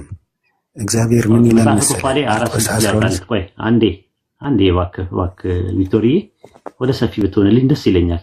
ወደ ባሻውን ክብኝ እኮ ሰፋ አድርገው አንዳንዴ ራስህን እስቲ። መጽሐፈ ኩፋሌ ምዕራፍ 4 ቁጥር 6 ላይ እርሱም አለ አዳም ስልክ ቀይሬ ልምጣ እዚህ ላይ የለኝ። እሺ ልለዋወጣችሁ። እሺ እስከምትለዋወጣው ድረስ እኔ ልንገረውና ከዛ አንተ ደግሞ ታሳያቸዋለህ ከፍተህ። መጽሐፈ ኩፋሌ ምዕራፍ 4 ቁጥር 6 ላይ እርሱ ይላል ማለት አዳም ልክ ከእንቅልፉ ሲነሳ ከኔ ከባሏ ተገኝታለችና ይቺ አጥንት ከአጥንቴ ስጋዬ ከስጋዬ ናት፣ እርሷም ሚስት ትሆነኛለች አለ። ስለዚህ ባልና ሚስት አንድ አካል ይሆናሉ ያለ። ይሄ ነገር የተነገረው በጀነት ውስጥ እያሉ ነው ከጀነት ከወጡ በኋላ ነው? ከገነት ከወጡ በኋላ ነው። ይሄም ከእንቅልፉ የተነሳው አዳም ከስጋ ስጋ ከአጥንት አጥንት እኮ ያለው መቼ ነው ሲፈጠር እኮ ወንድና ሴት ነበሩ ነው የሚለው እንጂ ባልና ሚስት ነው። የጠየኩን ጥያቄ መልስልኝ። አይ ቆይ እንትናዬ ነው ከስጋዬ ስጋ እርሱ ከኔ ከባሏ ተገኝታለችና ይቺ አጥንት ከአጥንቴ ስጋዬም ከስጋዬ ናትና እርሷ ሚስት ትሆነኝ ያለው መቼ ነው? ጀነት ውስጥ እያሉ ነው ወይስ ከጀነት ከወጡ በኋላ ነው? ከስጋ ከአጥንት አጥንት ያለውማ ገነት ነው። ያኔ ሚስት ትሆነኝ እኔም ባሏ ልሁናት ያለው ባልና ሚስት የሚለው ቃል የመጣው መቼ ነው? ምን አልከኝ? ባልና ሚስት እሷ ሚስቴ ናት እኔ ባሏ ነኝ የሚለው ነገር ጀነት ውስጥ እያሉ ነው ወይስ ከጀነት ከወጡ በኋላ ነው? ኧረ ከመሬት በኋላ ነው። በእኛ ሃይማኖት ምን አለ መሰለህ አንዴ በቃ ለህዝቡ ልተውና አይ ቆይ ችግር የለውም ለህዝቡ ተውና እኔ ማስረጃ ልስጥ እሺ 46 ላይ ተረጋጋ በቃ አይ አንዴ ተረጋጋ ማስረጃ ልስጥ እሺ ታፈቁፋል አንዴ ተረጋጋ ቪክቶሪዬ ተረጋጋ አንዴ እሺ ምንም ችግር የለም አለማወቅ ብቻ ሳይሆን ድፍረትን በጣም ሳላደንቃል አላልፍም ያለ ዕውቀት ማውራት በጣም የሚደነቅ ነገር ነው ደፋር ዕውቀት ማለማወቅ ደፋር እንደሚያረጋዩት ማንተ ነው ችግር የለው መጽሐፈ ኩፋሌ ምዕራፍ 4 ቁጥር 6 ላይ ጃቢሮ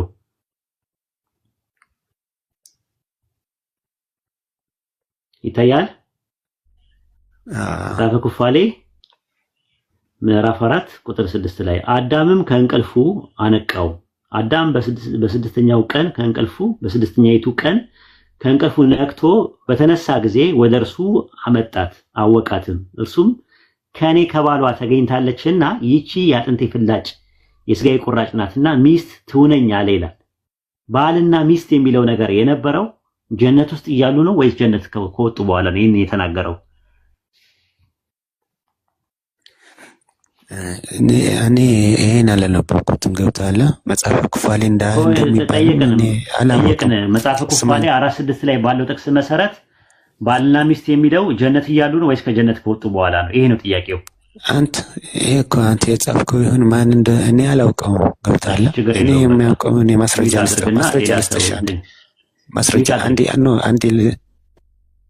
አንተ የጻፍከው ነው ያለው ጃቢር ሄዶ እስከሚያመጣ እንኳን ቢያንስ እኔ ጻፍኩት ለጃቢር ነው መጽፈለት እኔ ጃቢሮ እኔ ነኝ ጻፍኩት አይደል አንተ ባነነብን ኡስታዝ ባነነብን እኔ ጽፋ ሰውየው ግን ጤነኛ አላቀም ነው የሚባለው አላቀም እኮ ማንንም አልገደለም በጣም ነው የሚገርመው አላቀም ቢል ምንም ግን ኡስታዝ ጥያቄ ያለኝ በክርስቲያኖች ገነት ዙሪያ ማለት የክርስቲያኖች አምላክ ለክርስቲያኖች የሚፈልጉትን ነው የሚሰጠው ወይስ እሱ የሚፈልገው ነው የሚሰጣቸው?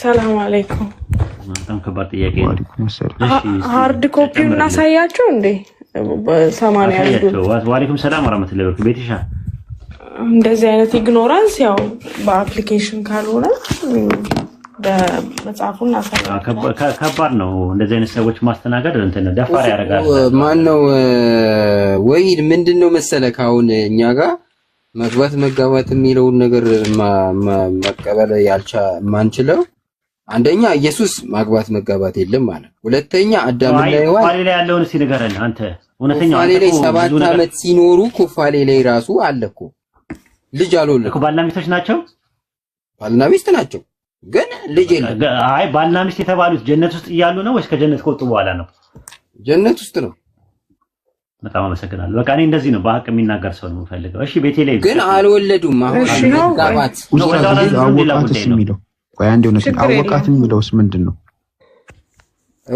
አወቃት የታለ ልጅ ኖ ሁዴ ስታወቃት ለልጅ ይኖራል ማለት አይደለም አወቃት የሚለውማ የአጥንቱ ፍላጭ መሆኗን አወቃት ሊሆን ይችላል አይደለም ለዛ 94:1 ላይ አዳም ሚስቱን ሔዋንን አወቃት ይላል አንዴ ለቪክተር እናሳየው ትልቁ ላይ አርገኝ ኢግኖራንሱን እስከ መጨረሻው ተንጣፎ ሲወጣለት ማን እንደጻፈው ያኔ ያያል እሺ እኔ ማድረግ አልቻልኩም በትልቁ ኦኬ ቪክተር አንዴ ላጽዳው ካሜራውን ይሄ መጽሐፍ ነው የብሉይ ኪዳንና አዲስ ኪዳን መጽሐፍ የኦርቶዶክሶች ነው አይደል መቃቢያን አለው የኦዲት ኩፋሌ ሁሉም አለው ኩፋሌ ይሄው ይታያል አይደል አዎ እሺ ኡስታዝ ወሂድ ምን አለ ብዙ ማስረጃ አመጣለህ አልሰማህም እዚህ ጋር አዳምን በስድስተኛው ቀን ከእንቅልፉ ነቅቶ በተነሳ ጊዜ ወደ እርሱ አመጣት አወቃትም እርሱም ከእኔ ከባሏ ተገኝታለች ይህች አጥንት ከአጥንቴ ስጋዬም ከስጋዬ እርሷ ሚስቴ ትሁነኝ መጽሐፈ ኩፋሌ ስለዚህ ይሄን ማን እንደጻፈው በቃ እሱን ነው ጨርሻለሁ እሺ ሶሪ ላውራ ቤተልሔም ላንቺ አንድ ጥያቄ አለኝ እኔ ማስረጃ ላሳይ ነው የመጣሁት እንዴ ገባኝ እኮ በዚህ ባሳየሽኝ ማስረጃ አንቺ ራስሽ ታምኝበታለሽ ልልሽ ነው። ማመን አይጠበቅባትም። ቴዎሎጂ ነው። ቁርአናችሁ እመኑ ይላችኋል። ቁርአናችሁ የእናንተ ቁርአን በዚህ መጽሐፍ ብታምኑ ያስገዳችኋል። እስቲ የቱ ጋር ነው? ጥቅስ አምጣ። እሺ ላምጣልህ። አውጣ። ምን ላይ? ምዕራፍ ስንት ቁጥር ስንት? ልብ አድርጉ። በዚህ መጽሐፍ ነው ያለው። ሱረቱ አልነሳ አውጣ። አነሳ የሚባል አላውቅም እኔ። አታውቅም? እኔ ላውጣልሽ። አነሳ የሚባል ነገር የለም። ስሙን አነሳ አላልኩም፣ አልነሳ ነው ያልኩ። አውጣ። አልነሳ የሚባል የለም። አስተካክል። እኔ ላውጣልህ። ቃሉን አስተካክል። አውጣው። ቤተልሔም አንዴ እንትን በትልቁ አድርጉት። አንዴ አውጣ።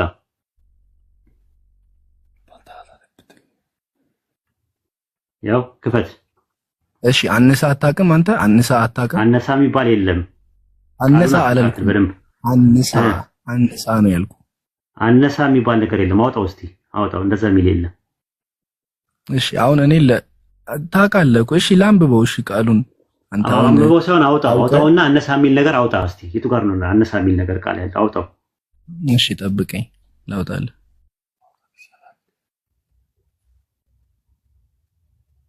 ክፈተው።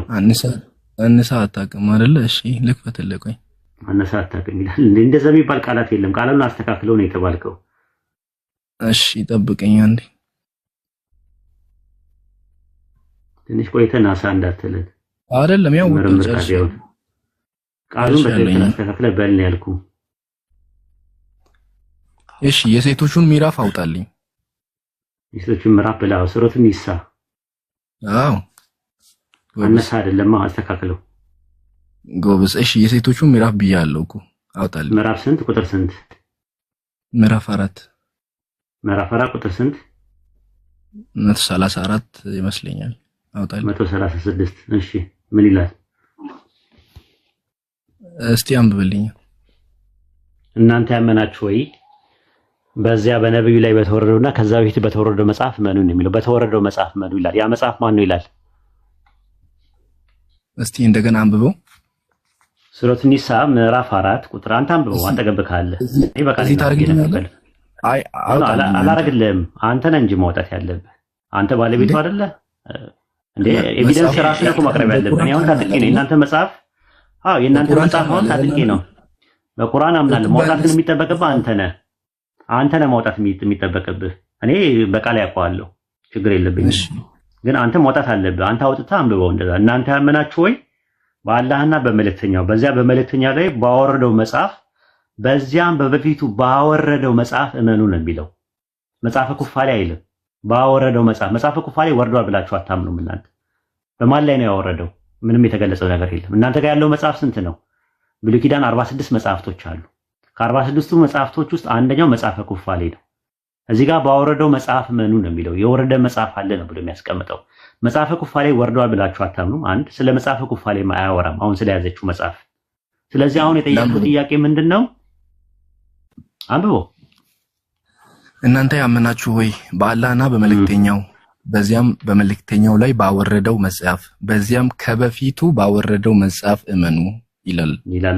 ባወረደው መጽሐፍ እመኑ ይላል። ስለዚህ አሁን መጽሐፎቹ በመልእክተኞቹም ገባ በመጽሐፎቹ እመኑ ይላል። አሁን በመጽሐፍቶቹ የሚለው የወረዱ ናቸው እነዛ መጽሐፍቶች። ለምሳሌ በተውራት በኢንጂል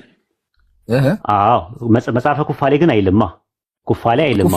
አንደኛ ነገር እሱ ይቀመጥ። እሺ እና በቃ ስለዚህ አሁን ኩፋሌ ነው። አሁን የያዝሽው መጽሐፍ ስትል የያዘችው መጽሐፍ መጽሐፈ ኩፋሌ ነው። ባይብል ብሉይ ኪዳንና አዲስ ኪዳን። አንተ ቅድም ዘፍጥረትን አንስተህ ስታወራ ነበር አይደለ? እሱን እናወራለን። ቆይ ተረጋጋ። መጽሐፈ ኩፋሌ የያዝሽው መጽሐፍ ስትላት የያዘችው መጽሐፍ 66 ወይም 81 መጽሐፍ ነው አይደል? የያዘችው ከ81 ውስጥ መጽሐፍቶች ውስጥ አንደኛው መጽሐፈ ኩፋሌ ነው። የያዝሽው መጽሐፍ ቁርአን ይናገራል አለ። ስለዚህ ሱረቱ ኒሳ ምዕራፍ 4 ቁጥር 136 ላይ ያለው ጥቅስ ስለ መጽሐፈ ኩፋሌ ይናገራል ወይስ አይናገርም? ይሄ ነው ፖይንቴ። እሺ በተውራት እመኑ ይላችኋል ወይስ አይልም? ኖ አልጠየኩም። ስለ ተውራት አይደለም። መጽሐፈ ኩፋሌ ይላል ወይስ አይልም ነው ፖይንቴ።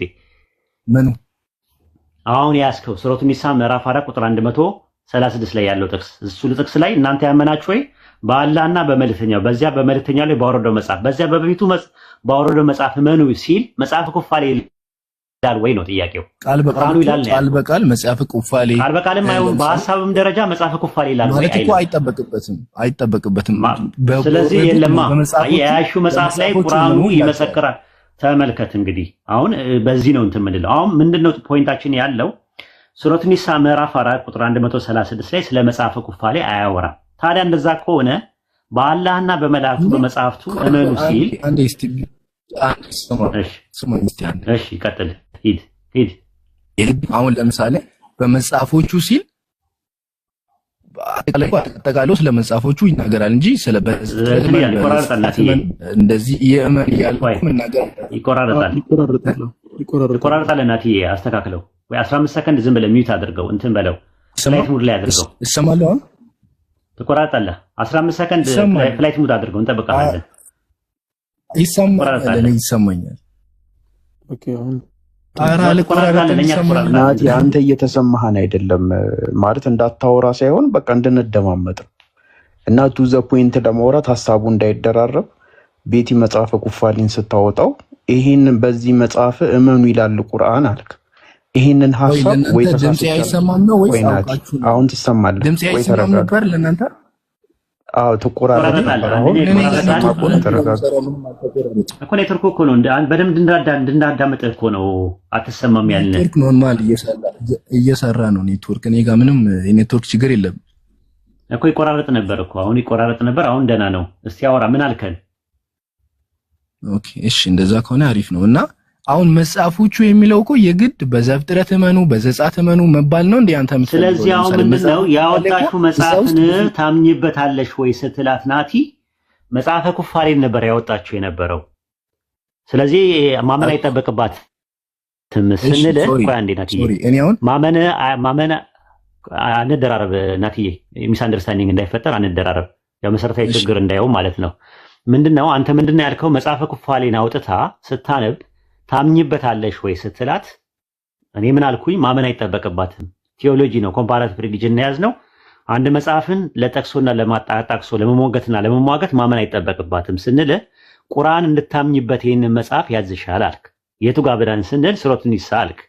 ሱረቱ ኒሳ ምን ላይ ስንል ምዕራፍ 4 ቁጥር 134 አልክ። 2 ቁጥር ተሳስተሃል። 136 ላይ ነው ያለው ብያረምኩ። 136 ላይ ገብተህ ስናነበው እናንተ ያመናችሁ ወይ በመልእክተኛው ላይ ባወረደው መጽሐፍና በበፊቱ ባወረደው መጽሐፍ እመኑ ሲል ባወረደው መጽሐፍ እመኑ ነው የሚለው። ባወረደው መጽሐፍ እመኑ ሲል ስለ መጽሐፈ ኩፋሌ ነው የሚያወራው ወይ? በሐሳብ ደረጃ ቃል በቃልም አይደለም የፈለግነው። በሐሳብ ደረጃም ስለ መጽሐፈ ኩፋሌ የሚጠቅሰው ኢንዲኬት የሚያደርገው የታለ ስንል ተውራት፣ ኢንጂል፣ ዘቡር ምናምን ማለት ጀመርክ። ተውራት፣ ኢንጂል፣ ዘቡር ምናምን እያልክ ማለት ጀመርክ። አሁን ጥያቄ ምን ጠይቅ? ስለ መጽሐፈ ኩፋሌ በሐሳብ ደረጃ ያወራል ወይስ አያወራም የሚለውን ጨርስና ከፈለክ ወደ ሌላ ነገር መሄድ ትችላለህ ማለት ነው። የተነሳው ነጥብ የመጀመሪያው እንዳንል። እሺ እኔ አሁን እንደ አጋጣሚ ሆኖ እኔ ማለት ሪኩዌስት ጠይቄ ነበርና ቆያችሁ እናንተ ትንሽ ቅድም ስለ ዘፍጥረት ስታወሩ ነበረ ለመግባት ሌላ ቦታ አትሂድ። እኛ ጋር ይኸውልህ እንዳልኩ ነው። እዚህ ቤት ስትመጣ አባሮሽና ኩኩሉ የሚባል ነገር የለም። አንድ ነጥብ ከመጣ እስከ ጥግ ድረስ ተማምነን ነው ወደፊት የምንሄደው።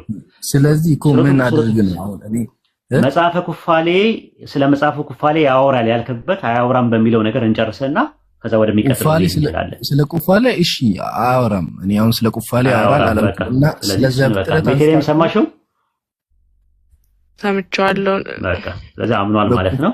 በሙሴ መጽሐፍ እመኑም ሲለን በአምስት መጽሐፍ ብሎ አላህ አምስት እንደሆነ አልነገረንም። በኢየሱስም ለኢየሱስ በተወረደውም ሲል የሉቃስና የማርቆስ ናቸው አላለንም። ወይም ሰፈር ውስጥ ተመላለሰ ኢየሱስ በሱ ላይ ሰላም ይሁንና እንደዚህ ያረገ ራበው ምናምን የሚል አይደለም ወንጌል። እሺ አምላክ ለሰው ቆይ አታቋርጠኛ እንዴ አምላክ በየትኛው ነው? እሺ ንገሪኝ። አንቺ የምታምኚው ኦሪጂናል ለነሱ በወረደላቸው ማየት አይጠበቅ ቅብንም እኛ አምላካችን አላህን ስለምናምነው ሁሉን አዋቂ ስለሆነ ልባችን ረክቶ በነብያችን ፍቅር ደግሞ ውድድ አድርገናቸው መልእክቱን ቁርአኑን ሁሉን ስለምንቀበል ላንተ ያሳስብህ እኛን አያሳስበንም። ይሄ በሱ እመኑ ይልሻል እኮ አንቺን እመኚ ተብለሻል እኮ ማመን አለብሽ ግዴታ እኮ ነው ላንቺ። በተጨረሻለሁ እመኑ ተብላችኋል አይደለ? አይደለም ናትዬ ከሷን ተዋትና ከኔ ጋር እናወራለን። ኦርቶዶክስን አይደለም ናትዬ ይላል ወይስ አይልም?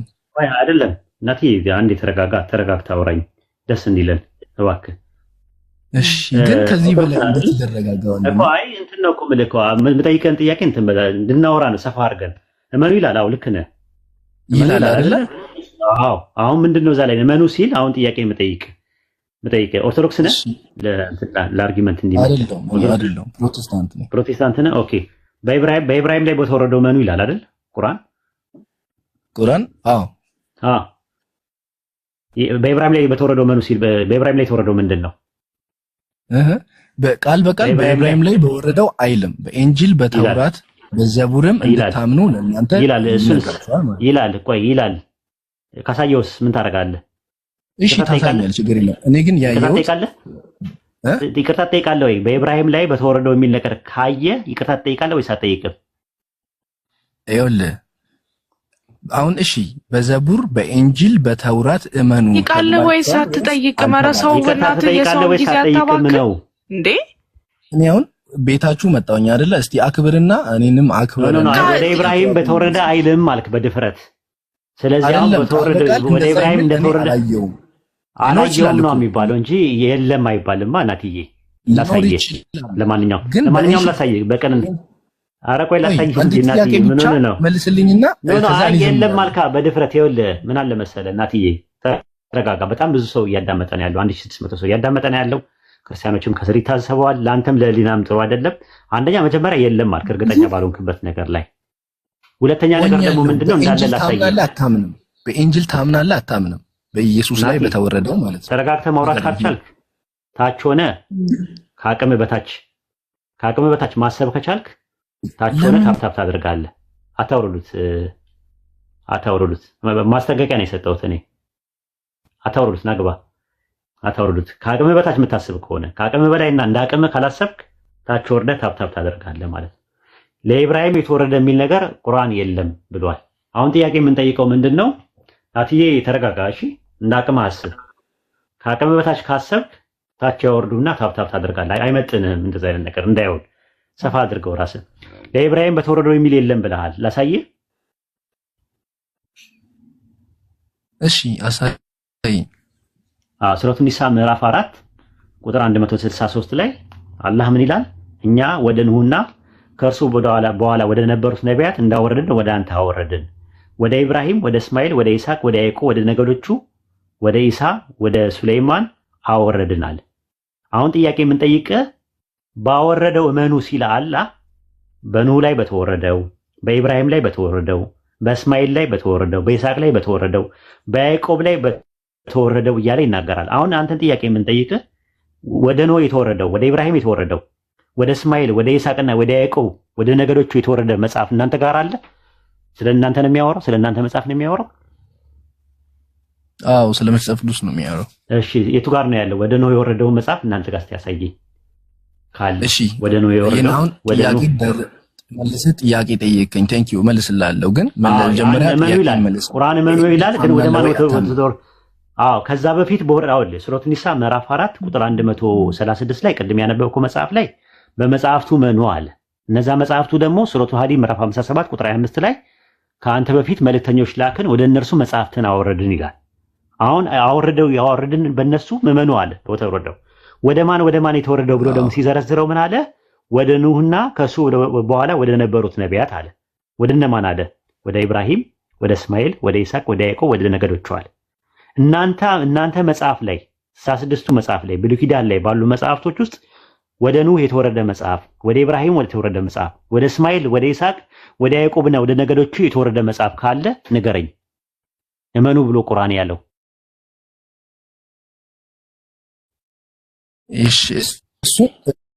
እሱን በመቶ እመልስልሃለሁ፣ ችግር የለውም። ግን ያቂን መልስልኝ።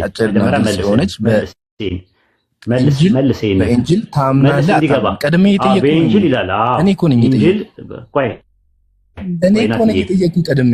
ችግር የለውም እመልስልሃለሁ። ጥያቄን ሳትመልስልኝ ልታወርደኝ ነው። ልታወርደኝ ነው። ተረጋግተህ ብታወራ ነው ደስ የሚለኝ ናትዬ። ደስ የሚለኝ እኔ በኢንጂል ታምናለህ? እሺ ሙአዝ አውራው ከፈለክ። እሺ ሙአዝ ወይ